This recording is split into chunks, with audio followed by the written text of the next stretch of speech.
Jewellery Hanamkonda ప్రారంభోత్సవ offer flat 20% VA December 14 నుండి 22 వరకు.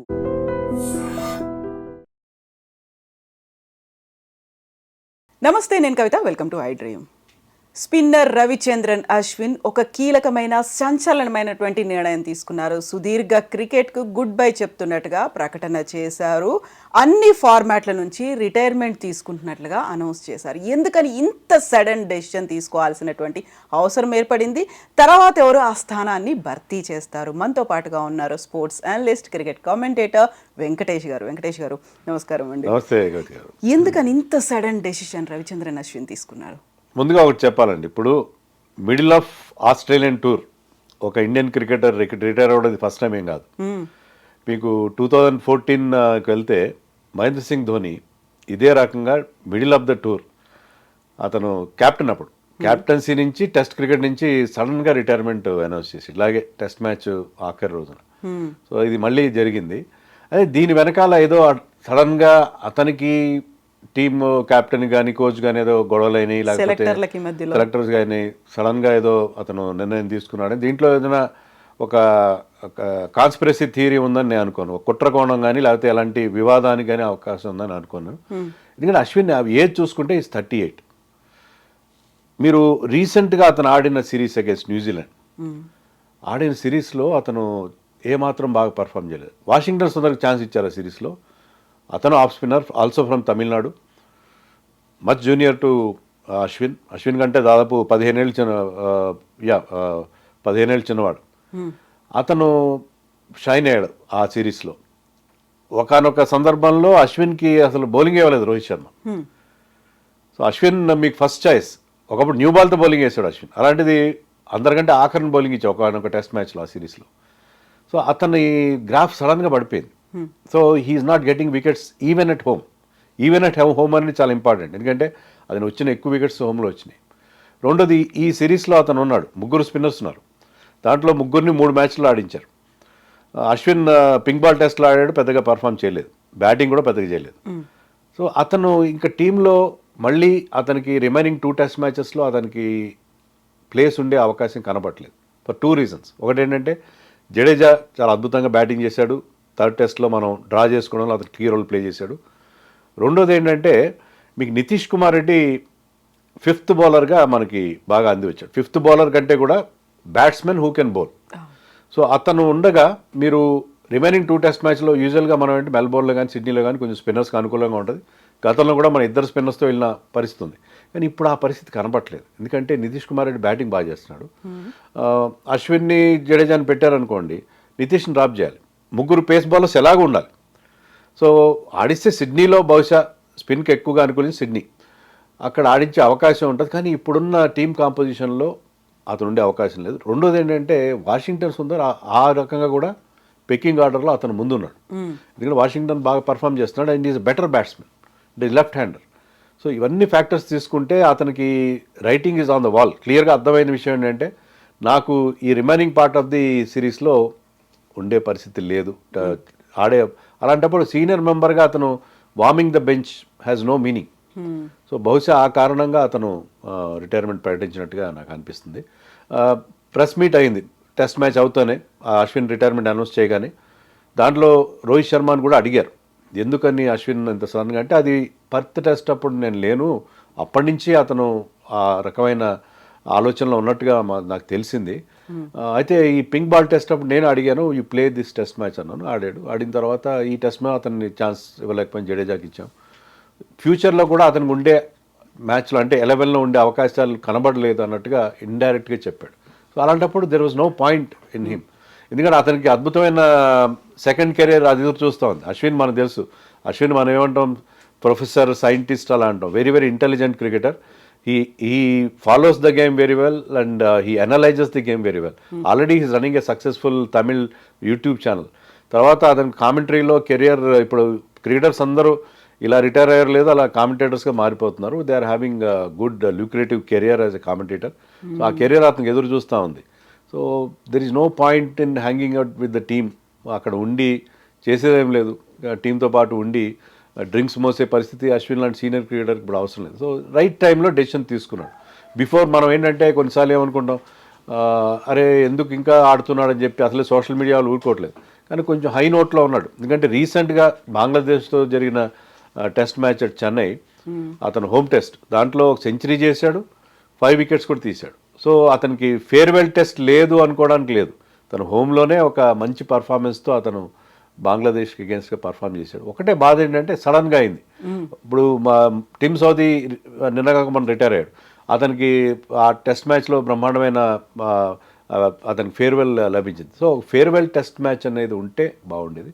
అది లేకపోవడం ఒక్కటే కొంచెం ఇబ్బందికరంగా. సో వెంకటేష్ గారు, ఇప్పుడైతే అశ్విన్ రిటైర్మెంట్ అనౌన్స్ చేసిన తర్వాత బోల్డ్ అంతా ట్రోల్స్ కావచ్చు, అవుట్రేజ్ కావచ్చు, అనాలిసిస్ అనేది సోషల్ మీడియాలో వినిపిస్తోంది. అందులో పర్టికులర్గా గౌతమ్ గంభీర్ మీద, అజిత్ అగార్కర్ మీద కొంతమందిని సేవ్ చేయడానికి ఇన్ని బలి చేశారు, హ్యూమిలియేట్ చేశారు కాబట్టే అనివార్య పరిస్థితుల్లో రిటైర్మెంట్ అనౌన్స్ చేశాడు అనేది. అంటే దీనికి ఎలాంటి ఆధారాలు అయితే లేవండి నాకు తెలిసినంత వరకు. ఒకటి ఉండొచ్చు అంటే ఇప్పుడు కెప్టెన్ మారినా, టీంకి కెప్టెన్ మారినా, కోచ్ మారినా వాళ్ళ ప్రిఫరెన్సెస్, వాళ్ళ ఇష్టాలు మారుతూ ఉంటాయి. ఇప్పుడు ధోని టైంలో పలాని బౌలర్ని, అమిత్ మిశ్రాని సరిగ్గా ఎంకరేజ్ చేయలేదని, ఇలా కొంతమంది ప్లేయర్స్ మీద ఈ రకమైన ఫీలింగ్స్. ఈవెన్ ఇదే అశ్విన్ అండ్ జడేజాని 2017 ఛాంపియన్స్ ట్రోఫీ మనం పాకిస్తాన్ చేతిలో ఓడిపోయిన తర్వాత వాళ్ళిద్దరిని వన్డే ఫార్మాట్ నుంచి పూర్తిగా తప్పించేశారు, విరాట్ కోహ్లీ అండ్ రవిశాస్త్రి కలిసి.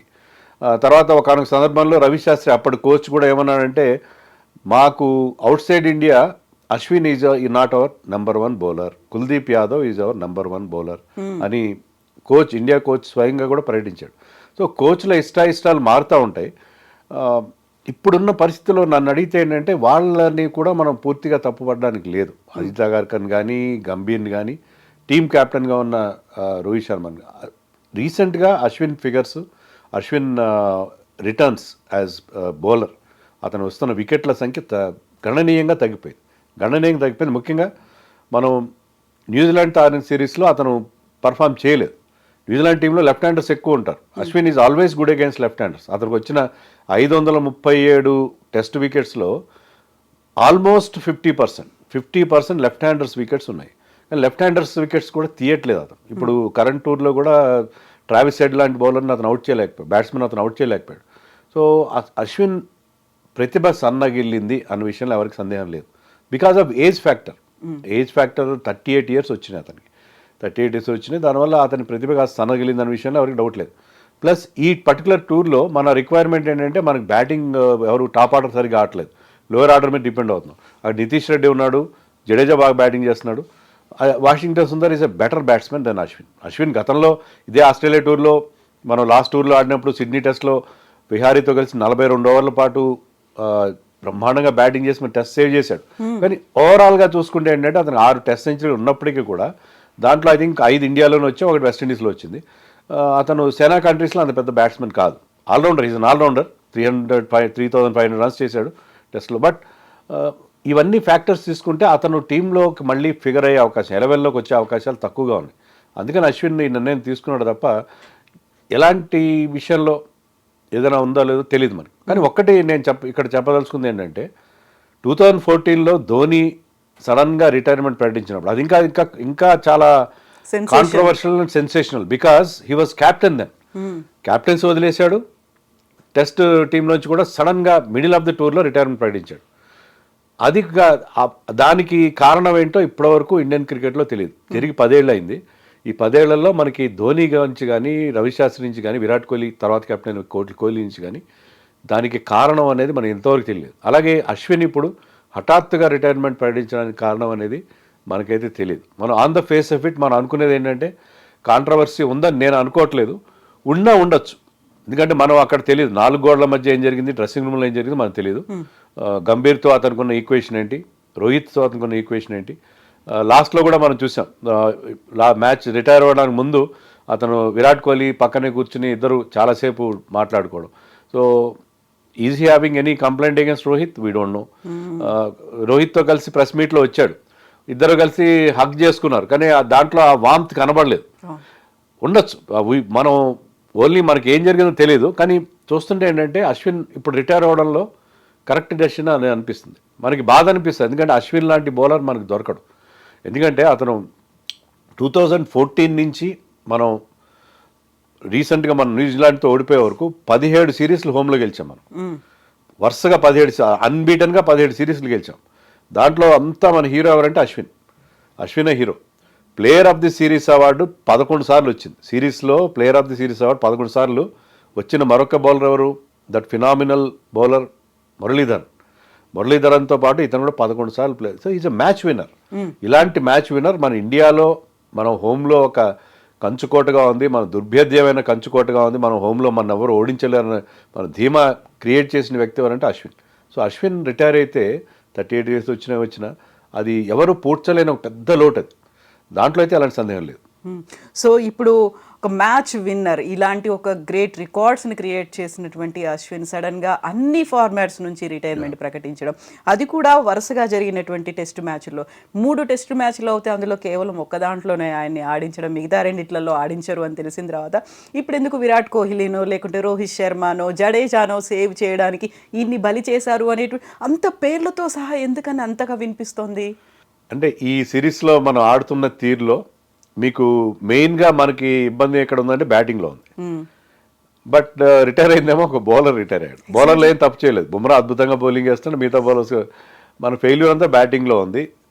మీరు సోషల్ మీడియాలో కనుక మీరు పోల్ పెడితే విరాట్ కోహ్లీ, రోహిత్ శర్మ 90% వాళ్ళు చెప్తారు ఇద్దరు రిటైర్ అయిపోవాలి, అర్జెంటుగా రిటైర్ అయిపోవాలి, మిడిల్ ఆఫ్ ది టూర్లో రిటైర్ అయిపోవాలని చెప్తారు. కానీ వాళ్ళిద్దరు కాకుండా అశ్విన్ రిటైర్ అవడం వల్ల అది ఫ్యాన్స్ దాన్ని జీర్ణించుకోలేకపోతున్నారు. అశ్విన్ ఇప్పటికీ కూడా ఇండియాలో మనం టెస్ట్ సిరీస్లో ఆడితే అతను బాగా ఆడతాడు. అతను ఇండియాలో ఒక ఫేర్వెల్ టెస్ట్ ఇవ్వాలి. ఎలాగైతే నేను సౌదీ ఎగ్జాంపుల్ చెప్పాను, న్యూజిలాండ్ క్రికెటర్ అతనికి ఇచ్చినట్టుగా ఫేర్వెల్ మ్యాచ్లో అతని ఫ్యామిలీ అందరూ వస్తారు. అతను స్టేడియంలోకి ఎంటర్ అయినప్పుడు కానీ బౌలింగ్ చేసినప్పుడు కానీ అతనికి ఇచ్చే ఓవేషన్ అదంతా వేరే ఉంటుంది. సో ఆ రకమైన ఒక అంత గొప్ప ప్లేయర్కి ఇచ్చుంటే బాగుంటుందని ఖచ్చితంగా ఒక ఆగ్రహావేశాలు వ్యక్తం అవుతున్నాయి. బట్ ఇదేదో వాళ్ళని సేవ్ చేయడం కోసం ఇతన్ని చేశారని అనుకోవడానికి అయితే లేదు. నేను ఒకటే చెప్తాను, నా పర్సనల్ ఫీలింగ్ ఏంటంటే ఓకే, ఫామ్ అనేది చాలా మారుతూ ఉంటుంది. విరాట్ కోహ్లీ నిన్నగాక మన సెంచరీ చేశాడు, 10 టెస్ట్లో సెంచరీ చేశాడు, తర్వాత ఫెయిల్ అయ్యాడు. రోహిత్ శర్మ కొద్ది కాలంగా ఫెయిల్ అవుతూ వస్తున్నాడు. కానీ అది టెంపరీ ఫేజ్ కూడా కావచ్చు. మనకి ఇమీడియట్గా రీప్లేస్మెంట్స్ లేవు. అశ్విన్కి ఎలాగైతే రీప్లేస్మెంట్స్ లేవు, వీళ్ళకి కూడా లేవు. సో ఒక్కసారి సడన్గా వీళ్ళందరూ వెళ్ళిపోతే, జడేజా, అశ్విన్, రోహిత్, విరాట్ కోహ్లీ వీళ్ళందరూ వెళ్ళిపోతే మన టెస్ట్ టీం చాలా దారుణమైన పరిస్థితిలో ఉంటుంది. సో ఈ ఫేజింగ్ అవుట్ అనేది మెల్లగా జరిగితేనే బాగుంటుంది. So first I think Ashwin will go, then it will be Rohit, then Kohli, then Jadeja, ఇలాగ 1 by 1 అలా మన గతంలో కూడా చూసాం. గతంలో మనకి ఇలాగే ఆస్ట్రేలియా టూర్ తర్వాత 2011లో లక్ష్మణ్ అండ్ ద్రావిడ్ రిటైర్ అయ్యారు. తర్వాత సెహ్వాగ్, సచిన్, ఇలా 1 by 1 వాళ్ళు కూడా రిటైర్ అవ్వడం జరిగింది. ఇప్పుడు కూడా అదే రకంగా ట్రాన్సిషన్ అనేది స్మూత్గా జరిగితే బాగుంటుంది అని అనుకుంటున్నాను. సో ట్రాన్సిషన్ స్మూత్గా అంటే ఆ రీప్లేస్ చేయడానికి కూడా యంగ్ జనరేషన్ నుంచి యంగ్ టీమ్ అనేది కూడా రావాల్సినటువంటి అవసరం ఉంది. సో అశ్విన్ వచ్చినప్పుడు హర్భజన్ సింగ్ ఉన్నాడు, మెల్లిగా హర్భజన్ సింగ్ వెళ్ళిపోయిన తర్వాత ఆ ప్లేస్ భర్తీ అయింది. ఇప్పుడు ఎవరున్నారు అంటే ఎవరు కనిపిస్తున్నారు టీంలో? Washington Sundar for a brief while, అంటే మన శాంపుల్ సైజ్ చాలా తక్కువ. అతను ఆడిన 3 టెస్ట్ మ్యాచ్, ముఖ్యంగా ఇండియాలో ఆడిన 2 టెస్ట్ మ్యాచ్లు చాలా ఇంప్రెసివ్గా బౌలింగ్ చేశాడు. కానీ అంతే మంచి రిధంలో ఉన్నాడు ఆ టైంలో అతను. అదే రకమైన బౌలింగ్ పర్ఫార్మెన్స్ మనకి భవిష్యత్తులో కూడా అందించగలడు అనే విషయంలో ఎలాంటి క్లారిటీ లేదు. Washington Sundar basically white ball bowler. కానీ అతను సడన్గా అతన్ని టెస్ట్ మ్యాచ్లు ఆడించారు, 2 టెస్ట్ మ్యాచ్లు న్యూజిలాండ్తో, రెండింటిలో కూడా బౌలింగ్ వికెట్ తీశాడు. సో అదే పర్ఫార్మెన్స్ అతను భవిష్యత్తులో ఇస్తాడన్న విషయంలో ఎలాంటి గ్యారంటీ లేదు. మరి చూడాలి మరి. సో అయితే కుల్దీప్ యాదవ్ ఉన్నాడు. Kuldeep Yadav is a very good bowler. అతను ప్రస్తుతం ఇంజరీ ఉంది కాబట్టి ఈ సిరీస్లో కూడా ఆడలేదు. సో కుల్దీప్ యాదవ్ అండ్ జడేజా, అశ్విన్ లేకపోయినా కూడా వీళ్ళిద్దరూ మన స్పిన్ బౌలింగ్ విషయంలో మనకున్న, అలాగే అక్షర్ పటేల్ ఎలాగో ఉన్నాడు. అక్షర్ పటేల్కి సరైన అవకాశాలు రావట్లేదు. కానీ సో వీళ్ళు అశ్విన్ రిటైర్మెంట్ తర్వాత కూడా మనకి ఆ విషయంలో కంటిన్యూ చేస్తారు. But we need an off spinner. మనకి ఆఫ్ స్పిన్నర్ కావాలి. ముఖ్యంగా మనం ఇండియాలో మీరు చూడండి, మనకి తలనొప్పిగా తయారయ్యే బ్యాట్స్మెన్ అందరూ కూడా లెఫ్ట్ హ్యాండర్సే. అది మనకి ఇప్పుడున్న ట్రావిస్ హెడ్ కావచ్చు, అంతకుముందు డేవిడ్ వార్నర్ కావచ్చు, బెన్ స్టోక్స్, ఇలా మనకి చాలామంది లెఫ్ట్ హ్యాండర్స్ ఇండియాని ఇబ్బంది పెట్టారు. సో లెఫ్ట్ హ్యాండర్స్ ఎక్కువగా ఆఫ్ స్పిన్నర్స్కి ఇబ్బంది పడుతుంటారు. మనకి ఒక ఆఫ్ స్పిన్నర్ వాషింగ్టన్ సుందర్ ప్రస్తుతానికైతే ఉన్నాడు. కానీ అతను అశ్విన్కి అయితే ఏమాత్రం అతను రీప్లేస్మెంట్ అని నేను అనుకోను. అశ్విన్కి అతనికి చాలా తేడా ఉంది. అశ్విన్కి ప్రాపర్ రీప్లేస్మెంట్ వాషింగ్టన్ సుందర్ అని మనం అనుకోవడానికి అయితే లేదు. Is basically an allrounder. అతన్ని కొన్ని సందర్భాల్లో అతని మీద మనం రిలే కావచ్చు, కానీ పూర్తిగా అతని మీద ఆధారపడే పరిస్థితి లేదు. సో ఇప్పుడు అశ్విన్ రిటైర్మెంట్ అనౌన్స్ చేసిన తర్వాత ఇంకా అన్ని ఫార్మెట్లలో కనిపించడు అనుకున్నప్పుడు ఫస్ట్ ఆయన కెరీర్ స్టార్ట్ అయిందేమో బ్యాటర్గా, ఆ తర్వాత బౌలర్గా, అందులో సడన్గా స్పిన్నర్గా కనిపించిన తర్వాత 14 ఏళ్ల సుదీర్ఘమైనటువంటి కెరీర్లో ఆయన క్రియేట్ చేసినటువంటి రికార్డ్స్ కావచ్చు, మెమొరీస్ అనేవి ఒకసారి మీరు రీకలెక్ట్ చేసుకుంటే ఏది టక్కున స్ట్రైక్ అవుతుంది మీకు? యా, నేను ఇందాక చెప్పిన సిడ్నీలో అతని బ్యాటింగ్, అతని సెంచరీలు కాకుండా అలాగే అతను చేసిన వికెట్లు ఎన్నో సందర్భాల్లో మీకు అశ్విన్ని India's greatest new ball bowler అంటారు. ఎందుకంటే మామూలుగా న్యూ బాల్తో స్పిన్నర్స్ వేయడానికి ఇష్టపడరు, ఎందుకంటే బాల్ బాగా షైనీగా ఉంటుంది, వాళ్ళకి గ్రిప్ చేయడం కష్టంగా ఉంటుంది. కానీ అశ్విన్ అనేక సందర్భాల్లో న్యూ బాల్తో బౌలింగ్ వేసి బౌలర్ని వికెట్ తీశాడు. సో అతనికి ఆ రికార్డు కూడా ఉంది. న్యూ బాల్లో వికెట్స్ తీసిన వాళ్ళలో ఫాస్ట్ బౌలర్స్ తర్వాత ఇతనికి ఎక్కువ వికెట్లు వచ్చినాయి. సో అతను ఎక్కడైనా బౌలింగ్ వేయగలడు. అతని యాక్షన్ చాలా చాలా క్లీన్. మీకు మురళీధరన్ 800 వికెట్ తీసుండొచ్చు, కానీ అతని మీద యాక్షన్ మీద రకరకాల డౌట్లు, అనుమానాలు ఉన్నాయి. కానీ Ashwin action is totally clean. ఎప్పుడు ఎవరు అశ్విన్ యాక్షన్ని ఎవరు తప్పట్లేదు. అతను మురళీధరన్ కానీ సక్లైన్ ముస్టాక్ మిగతా ఆఫ్ స్పిన్నర్లు దూసరా మీద డిపెండ్ అయ్యారు. దూసరా అని ఒక డెలివరీ వాళ్ళు డెవలప్ చేశారు. కానీ అందరికీ తెలిసిన ఓపెన్ సీక్రెట్ అంటే doosra you cannot bowl without bending your arm. అంటే మీరు ప్రాపర్ బౌలింగ్ యాక్షన్తో మీరు దూసరా వేయలేరు అనేది అందరికీ తెలుసు. చేస్తారు ఖచ్చితంగా. ప్రాపర్ యాక్షన్తో మీరు దూసరా వేయలేరు. కానీ అశ్విన్ దూసరా జోలికి వెళ్ళలేదు, క్యారమ్ బాల్ డెవలప్ చేశాడు. రకరకాల అతను ఏంటంటే చాలా thinking and intelligent cricketer. Ashwin ప్రత్యేకత ఏంటంటే అతను యాక్షన్లో అనేక రకాల మార్పులు చేయడం, కొన్నిసార్లు లెగ్ స్పిన్ వేయడం, కొన్నిసార్లు పాజ్ చేస్తాడు, బౌలింగ్ వేస్తూ ఆగి 1 నిమిషం ఆగి మళ్ళీ వేస్తాడు బాల్. సో రకరకాలుగా అతను ప్రయోగాలు చేశాడు తప్ప యాక్షన్ విషయంలో క్లీన్ యాక్షన్, అది అశ్విన్ విషయంలో అన్నిటికంటే గొప్ప విషయం. మీరు చెప్పినట్టు అతను started as an opening batsmen. అందుకే ఎప్పుడు అతను కొట్టే కవర్ డ్రైవ్స్ అద్భుతంగా ఉంటాయి. అతను the way he gets in to position to face fast bowlers, spinners చాలా అద్భుతంగా ఉంటుంది. ఎందుకంటే అది started as a batsmen. Rohit Sharma కూడా ప్రెస్ మీట్లో చెప్పాడు, అండర్ 16లో మేము ఇద్దరు కలిసి ఆడాము, అప్పట్లో అతను బ్యాటింగ్ చేశాడు ఓపెనర్గా. తర్వాత నాకు తెలిసింది ఏంటంటే అశ్విన్ అనే బౌలర్ తమిళనాడులో 5 వికెట్లు తీస్తున్నాడు, 7 వికెట్లు తీస్తున్నాడు అని చెప్తున్నారు. బ్యాట్స్మెన్ బౌలర్ ఎలా అయిపోయాడని అనుకున్నాను అని చెప్పి. So he started his career as a batsmen. దానివల్ల ఏంటంటే అతను బ్యాటింగ్లో కూడా మనకి అనేక సందర్భాల్లో కలిసి వచ్చాడు. బట్ బౌలర్గా అతను ఎవాల్వ్ అయ్యాడు. Is not a natural bowler, కానీ ఎవాల్వ్ అయ్యి రకరకాల వేరియేషన్స్ డెవలప్ చేసి మొదట్లో కేవలం ఆఫ్ స్పిన్ మాత్రమే వేశాడు. సో ఆ వేరియేషన్స్ తర్వాత బ్యాట్స్మెన్ని చూసి బౌలింగ్ వేయడం, అలాగే నేను చెప్పినట్టుగా లెఫ్ట్ హ్యాండర్స్కి అతను ఎగెన్స్ట్గా అతను దాన్ని వికెట్లు తీయడం. సో ప్రతి ఫేజ్లో తన బౌలింగ్ని ఎవాల్వ్ చేసుకుంటూ ఇంప్రూవ్ చేసుకుంటూ వచ్చాడు. So that is the greatness of Ashwin. So ఇంత లాంగ్ పీరియడ్ అతను ఆడగలిగాడంటే he was part of our world cup winning team in 2011. So T20 world కప్లో కూడా మొన్నటిదాకా ఆడుతూనే ఉన్నాడు. మళ్ళీ T20లో కూడా తన ప్లేస్ మళ్ళీ సంపాదించుకుంటూనే వచ్చాడు. సో అందుకని is a great team man, great motivator. Unfortunate ఏంటంటే అతను ఎప్పుడూ క్యాప్టెన్ అవకాశం రాలేదు. సో క్యాప్టెన్సీ ఛాన్స్ అతనికి ఇవ్వలేదు. ఇద్దరు నాకు అనిపిస్తారు, ఇద్దరు great match winners for India. మన తెలుగువాడని VVS లక్ష్మణ్, అతను కూడా 125 టెస్ట్లో ఆడాడు. అశ్విన్ 106 టెస్ట్లో ఆడాడు. అంత ఎక్స్పీరియన్స్ ఉంది. వాళ్ళకి ఒక్కసారి కూడా ఏ ఫార్మాట్లో కూడా ఇండియాని లీడ్ చేసే అవకాశం రాలేదు.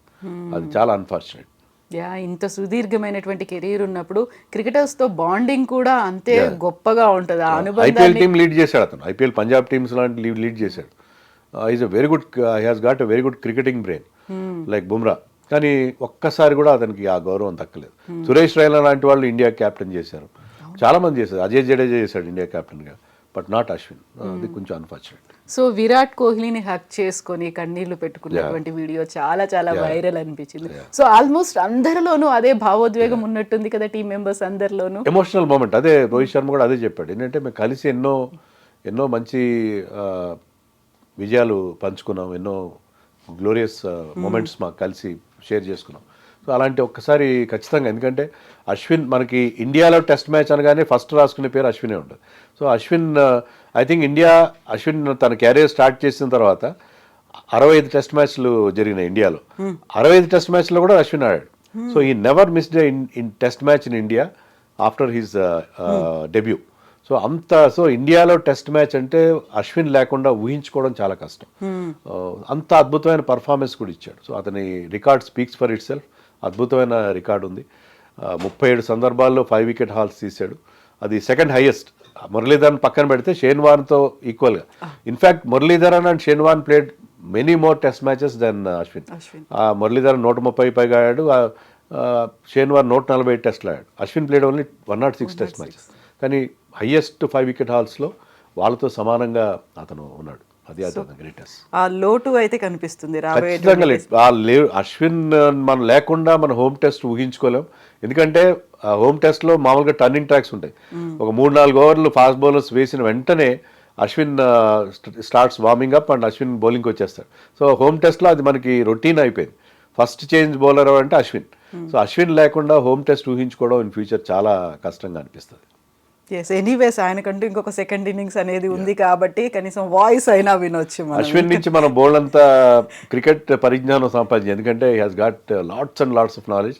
అతను ఒక యూట్యూబర్గా తర్వాత కామెంటేటర్గా మనతో అంతా షేర్ చేసుకున్నాడు. దట్ వే అదే రోహిత్ శర్మ కూడా అదే అన్నాడు ప్రెస్ మీట్లో, అతను మీతో పాటే ఉంటాడు, ప్రెస్ వాళ్ళతోనే ఉంటాడు, భవిష్యత్తులో మీతో కలిసే ఉంటాడు అని చెప్పి. So he will have a very good, but he might not be available on the field, but of the field ఎప్పుడు కూడా క్రికెట్కి దూరంగా అతను ఉండే అవకాశం లేనే లేదు. సో ప్రొఫెసర్ అశ్విన్ నుంచి మనం బోల్డంత జ్ఞానాన్ని సంపాదించుకునే అవకాశం ఉంటుంది. సో క్రికెటర్లతో ఉండేటువంటి ఒక బాండ్ అనేది అది అన్పారలల్గా ఉంటుంది. ఒక్కోసారి మనం కూడా మన ఓన్ ఫ్యామిలీ మెంబర్ లాగా ఫీల్ అవుతాం. వాళ్ళు గెలిస్తే మనం గెలిచామనుకుంటాం, వాళ్ళు ఓడిపోతే మనం ఓడిపోయామని ఫీల్ అవుతాం. బట్ అన్న అనేటువంటి ఎలా అయితే రాహుల్ ద్రవిడ్ని మిస్టర్ డిపెండబుల్ అని అంటారో, ఈయన్ని కూడా అన్న అనే ఒక ఫీల్ అనేది ఉంటుంది కదా. సో అన్నాని మిస్ అవుతుంటారు కదా అందరూ. డెఫినెట్గా మిస్ అవుతారు. ముఖ్యంగా సౌత్ ఇండియన్ క్రికెటర్స్ మిస్ అవుతారు. ఎందుకంటే తమిళ్లో కానీ మనకైనా అన్న అనేది చాలా అలవాటైన పదం. సో అశ్విన్ కొంత తెలుగు కూడా మాట్లాడు, విహారీతో కలిసి ఒక వీడియో కూడా చేశాడు తెలుగులో కాస్త మాట్లాడు. సో అన్న డెఫినెట్గా మిస్ అవుతారు. ముఖ్యంగా సౌత్ క్రికెటర్స్ మిస్ అవుతారు. సో అశ్విన్ యాష్ అన్న will be missed on the field. Yes అండి, థ్యాంక్ యూ సో మచ్ అండి. Thank you.